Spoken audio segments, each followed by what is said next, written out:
Hello everyone, आप सब कैसे हैं। उम्मीद करती हूँ बहुत अच्छे होंगे। आज हम ऐसे प्लांट के बारे में बात करने जा रहे हैं जिसे सभी जानते हैं और बहुत अच्छे अच्छे कलर्स में उसमें फ्लावर्स आते हैं और हर जगह हमें बेल के रूप में या गमलों में मिल ही जाता है। गर्मियों में इसका ग्रोइंग पीरियड होता है। गर्मियों में ये अच्छे से प्लांट ग्रो होता है। इसमें फ्लावर्स गर्मियों में आते हैं। हाँ जी, हम बात कर रहे हैं बोगनवेलिया पर। आज का पौधा है हमारा बोगनवेलिया। ये पौधा गर्मियों का राजा बोला जाता है क्योंकि गर्मियों में अधिकतर पौधे बहुत ही ख़राब हालत में हो जाते हैं। जितना भी हम उन्हें शेड में रखें उसके बाद भी उनकी पत्तियां मुरझा जाती हैं और पौधा इतना ग्रीन नहीं रहता है। एक ये पौधा है कि इसे मई जून की 45-48 की हम धूप में भी रख देते हैं तब भी ये फ्लावर से भरा रहता है। और इसका ग्रोथिंग पीरियड होता है, फूल आने का पीरियड होता है तो मार्च के लास्ट या अप्रैल मंथ से इसमें फूलों की भरमार हो जाती है। जून तक ये पौधा, जब तेज़ गर्मी होती है तो ये पौधा इकलौता ऐसा है जो कि फूलों से लदालद भर जाता है। इस पौधे को हम ज़मीन में भी लगा सकते हैं और गमले में भी लगा सकते हैं। इसे धूप बहुत ज़्यादा पसंद होती है। इस पौधे को पोटेशियम और नाइट्रोजन दोनों बहुत पसंद हैं, जो कि हम जैसे कि केले से भी ले सकते हैं और गोबर से ले सकते हैं। गोबर का लिक्विड फर्टिलाइज़र बना करके उसको हम लिक्विड फॉर्म में भी या पाउडर के रूप में भी दोनों में ले सकते हैं। इसमें हम डीएपी का प्रयोग कर सकते हैं, डीएपी के दाने, और सीवीड भी ले सकते हैं। सीवीड के दाने या लिक्विड फॉर्म में आता है, उसे भी हम इसमें प्रयोग कर सकते हैं। जिससे क्या होगा कि इसकी ग्रोथिंग जो है फूलों की बहुत अच्छी होगी। इस प्लांट में हम नीम खली दे सकते हैं या सरसों खली, दोनों का प्रयोग कर सकते हैं। अच्छा, इस पौधे को रूट बाउंडिंग बहुत ज़्यादा पसंद है। अब रूट बाउंडिंग का मतलब ये है कि जैसे हमारा छोटा पौधा है जिसकी जड़ छोटी है या पौधा छोटा है तो उसे हम बड़े गमले में ना लगाएं। उससे क्या होगा कि उसकी जड़ को फैलने में अंदर से बहुत लॉन्ग टाइम लगेगा, जिससे पौधा भी हमारा काफ़ी टाइम लेगा बढ़ने में। और पौधा जब काफ़ी टाइम लेगा तो उसमें फ्लावर की जो ग्रोथिंग है, पौधे की जो ग्रोथिंग है वो बहुत लॉन्ग टाइम ले लेगी। इसलिए छोटा जब पौधा हो तो उसे छोटे गमले में लगाएं, जैसे 9 इंची में लगाएं, या और भी छोटा है तो हम 5 इंची 4 इंची के आते हैं उसमें ग्रो करें। उसके बाद में 9-10 इंची का गमला काफ़ी सफिशिएंट होता है। अच्छा, इस पौधे में पानी ज़्यादा नहीं देना है। इस पौधे को ज़्यादा पानी की ज़रूरत नहीं होती है। जब पौधे को ज़रूरत हो, जिसकी मिट्टी सूख जाए ऊपर से 1.5-2 इंच, तभी हम इसमें पानी दें। और ग्रोथिंग पीरियड इसका गर्मी होता है, इसलिए हम इसमें इवनिंग में डेली थोड़ा थोड़ा पानी या मिस्टिंग कर सकते हैं। लेकिन सर्दियों में बहुत ना के बराबर इसमें हम पानी दें। इसकी कटिंग का टाइम हम फरवरी में कर दें, जनवरी के लास्ट या फरवरी में कर दें, जिससे क्या होगा कि हमारा पौधा गर्मी में फ्लावरिंग करने के लिए उसकी ग्रोथिंग अच्छे से हो जाएगी और फ्लावर अच्छे आएंगे। फरवरी में ही हम कंपोस्ट की खाद गुड़ाई करके दें। इसकी गुड़ाई करेंगे तो उससे इसको ऑक्सीजन, पौधे को सांस इसकी जड़ों को अच्छी मिलती है। और कोई भी फूलों का पौधा होता है, अधिकतर सभी में केला और गोबर की फर्टिलाइज़र ज़्यादा दी जाती है, जिससे फ्लावर्स अच्छे आते हैं। कम से कम महीने में एक बार या 25-20 दिन में हम एक बार इसमें वर्मी कंपोस्ट दे सकते हैं। सबसे अच्छी रहती है इतनी जो ऑर्गेनिक खादें हम ज़्यादा प्रयोग करें हमारे पौधे के लिए, उतना ही अच्छा रहता है। कोई भी पौधा हो, बोगनवेलिया की ही बात नहीं कर रही हूँ मैं, कोई भी पौधा हो उसमें ज़्यादा हम खाद, पोटेशियम, नाइट्रोजन ना दें तो ही अच्छा है। जो हम डेली रूटीन में काम में चीज़ें लेते हैं जैसे केला है या गोबर है, तो गोबर को भी हम लिक्विड फॉर्म में दें और ज़्यादा ना दें। महीने में एक बार या 2 महीने में, 3 महीने में एक बार दें तो हमारा पौधा कभी भी नहीं मरेगा।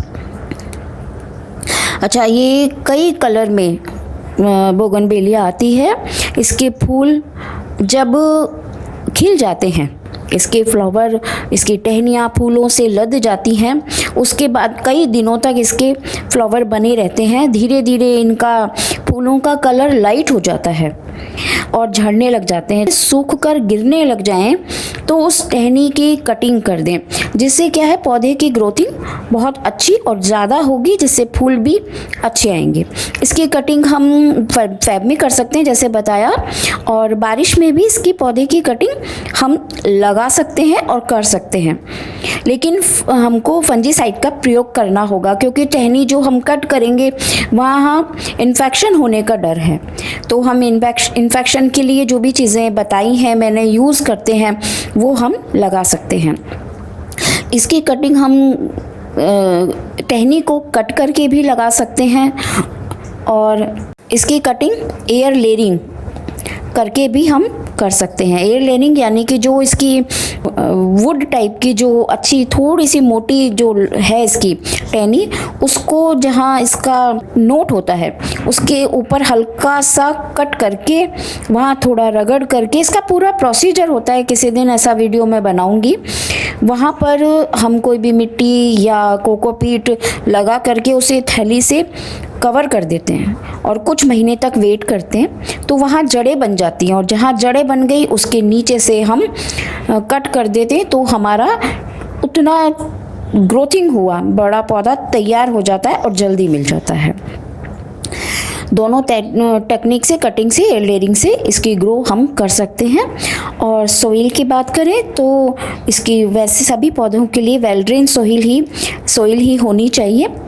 अच्छा, इसकी 50% हमारी जो गार्डन मिट्टी होती है, सॉइल होती है, वो ले लें, और 30% बजरी और 20% वर्मी कंपोस्ट अगर डालना चाहें। जैसे हमारे यहाँ गर्मी में धूप तेज होती है तो 1-1.5 मुट्ठी हम कोकोपीट डाल सकते हैं। सर्दी का मौसम इस पौधे के लिए डोरमेंसी का यानी कि रेस्ट का समय होता है। वैसे तो इसमें कीड़ा लगता नहीं है, और अगर लग जाता है तो शुरू में ही या तो हम उस ब्रांच को जिसमें कीड़ा लगा है, फंगस लगा है या मिलीबग लगा है, तो उसे हम कट कर दें। अगर ज़्यादा बढ़ गया है तो कीटनाशक दवाएं जो आती हैं उनका पानी में मिक्स करके लिक्विड बना करके प्रयोग करें, उस पे स्प्रे करें, या पहले नीम ऑयल या नीम लिक्विड का स्प्रे करें।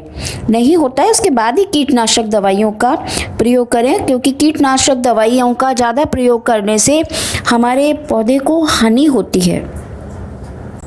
आजकल बोगनवेलिया वाइन में तो आती है, बेल में तो आती ही है, लेकिन आजकल इसको हम बोनसाई भी बनाने लगे हैं। बहुत सुंदर लगते हैं बोनसाई आकृति में पौधे, और इसकी ड्वार्फ वैरायटी भी आने लगी है, जैसे कि छोटी छोटी पत्तियां आती हैं उसमें, उन्हें हम छोटे गमलों में लगा सकते हैं, बहुत सुंदर लगते हैं। अभी मैंने कुछ दिन पहले एक रोड पर ही देखा था, उसमें पर्पल कलर के फ्लावर्स आ रहे थे, मैंने उसकी कटिंग्स भी लगाई हैं।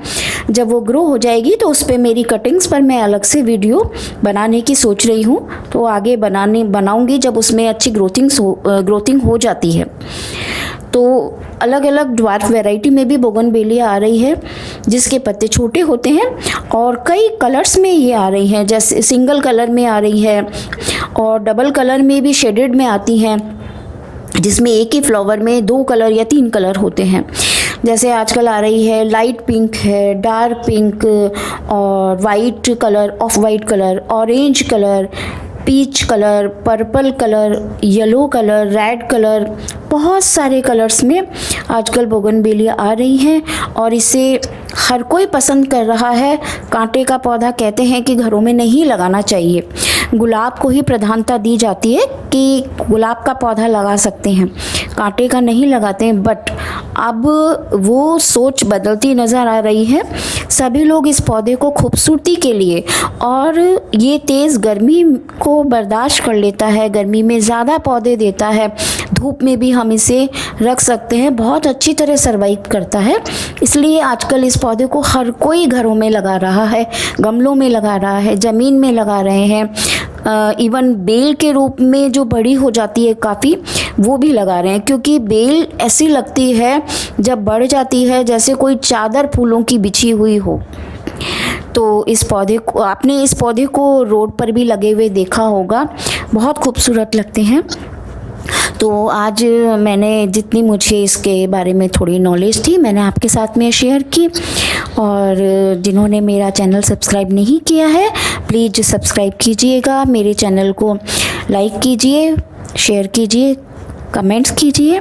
देखने के लिए आपका बहुत बहुत धन्यवाद। Thank you so much. Bye bye.